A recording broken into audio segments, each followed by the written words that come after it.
3 KG চালের ভাত খায় দৈনিক গড়ে 14 বছরের নাবালক। আজব কিশোরের খাবারের জোগাড় করতে হন্যে দিনমজুর বাবা। জিশান শেখ, বয়স 14 বছর, বর্তমানে স্থানীয় স্কুলে নবম শ্রেণীর ছাত্র। ওজন 140 কিলো। তবে এমন এক বিরল প্রজাতির রোগের কারণে রীতিমতো দিশেহারা অবস্থায় পড়েছে তার পরিবার। নাবালকের প্রতিদিনের খাবার জোগাতে হিমশিম খাচ্ছে গোটা পরিবার। বাচ্চাটা নিয়ে সমস্যা বলতে, ও বাবা তো আপনার শিক্ষিত মানুষ, BA complete, BA graduation complete আছে।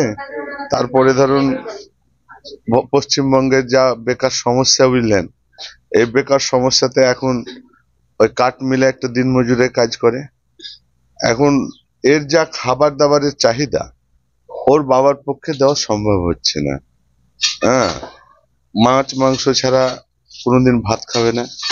তারপরে ম্যাক্সিমাম ভাত খায়, যেগুলো হয়তো এর পক্ষে বহন করা সম্ভব হচ্ছে না। দিন আনা দিন খাওয়া সামান্য রোজগারের দিনমজুর বাবা মুনসাদ আলী ইতিমধ্যেই ছেলের বিরল রোগে আক্রান্ত। তাই চিকিৎসার বন্দোবস্ত করতে তাকে প্রাণে বাঁচানোর লড়াই করছেন। যদিও 14 বছরের জিশানের খাবার জোগাড় করতে হিমশিম খেতে হচ্ছে। সাগরদিঘির কাবিলপুর গ্রামের বাসিন্দা মুনসাদের 2 ছেলে ও এক কন্যার সন্তান। পরিবারের মেজ ছেলে হলো জিশান শেখ। জন্মের পর থেকেই বয়স বাড়ার সঙ্গে সঙ্গে অস্বাভাবিক নিয়মে তার দেহের ওজন সীমাহীনভাবে বৃদ্ধি হতে থাকে। শুরু থেকেই খাবার বেশি দিতে হয়, পরে বয়স যত বৃদ্ধি হচ্ছে ওজন ততটাই বৃদ্ধি হচ্ছে। এখন প্রতিদিন প্রায় 2 থেকে 3 কিলো চালের ভাত লাগে জিশানের জন্য। শুধু তাই নয়, রুটি হলে একসঙ্গে 3 ডজন রুটির দরকার পড়ে। শুধু তাই নয়, শরীরের ওজনের কারণে কোনো দোকানে পোশাক পর্যন্ত মেলে না। এছাড়াও হাঁটা চলাও তেমন ভাবে করতে পারে না সে। ফলে শুয়ে বসে কাটে তার জীবন। বাড়িতে ছোট থেকেই মোটা এবং খাবার দাবার খুব চাহিদা। আর বাবা মাকে উল্টাপাল্টা গালিগালাজ, না খেতে পেলে মারপিট শুরু করে দিবে মাকে, উল্টাপাল্টা আমাকে। তাই খাবার সমস্যা এবং চোখ মুখ লাল হয়ে যাচ্ছে, বাড়িতে একদম কুরুক্ষেত্র লাগিয়ে দিচ্ছে।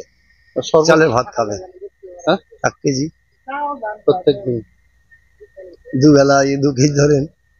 আর তাছাড়া বাকি আর খাবার 4টা খাবার খাই। মাছ মাংস? হ্যাঁ, মাছ মাংস ভাত খাবে না। সেটাও কি প্রচুর পরিমাণে? প্রচুর পরিমাণে বলা যায়। জিশানের বাবা দাবি করেছেন, সামান্য কাঠ মিলের দিনমজুরের কাজ করি, যা অর্থ উপার্জন হয় তাই দিয়েই সংসার চলে।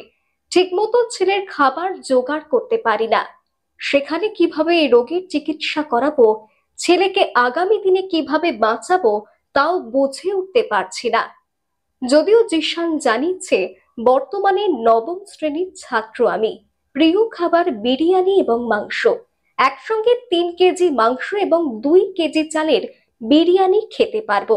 আমাকে নিয়ে অনেকেই মজা করে, কিন্তু আমি খেতে ভালোবাসি। Biryani, biryani, fried rice, pulao, chicken, 2 কেজির মতন, 3 কেজি পার, 1 কেজি ফেলে দেবো, পয়সা লে যাই খাই ওখানে।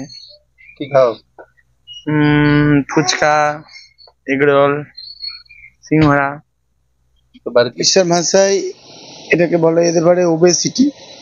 আমাদের বডি মাস ইন্ডেক্স বলে একটা কথা হয়, যেটাকে বিএমআই বলি। তো এর ক্ষেত্রে দেখা যাবে বাচ্চাটার যা ওয়েট এবং তার যা হাইট, তার ক্যালকুলেশনগুলো দেখা যাবে বিএমআই আমাদের নর্মাল ভারতীয়দের যা থাকে তার থেকে অনেকটাই বেশি। এই নর্মাল বিএমআই এর মধ্যে ওজন হতে গেলে অ্যারাউন্ড 70 থেকে 80 কেজির মধ্যে ওজন হওয়া ঠিক ছিল, কিন্তু দেখা যাচ্ছে এখানে ওজনটা প্রায় 120 বা 40 আপনি এটা বলছেন। ডেফিনেটলি একটা মেটাবলিক সিনড্রোম বা ভেতরে অন্য কোনো হরমোনাল প্রবলেমের কারণে হয়ে থাকতে পারে। এরকম অনেক কারণ হতে পারে, হাইপোথাইরয়েডিজম হতে পারে, ডায়াবেটিসের কারণে প্রবলেম হতে পারে, হরমোনাল কোনো চেঞ্জেসের জন্য প্রবলেম হতে পারে, কুসিং সিনড্রোম নামে এক ধরনের জিনিস হয়, সেটা হতে পারে। মুর্শিদাবাদ থেকে কৌশিক অধিকারের রিপোর্ট, লোকাল 18 বাংলা।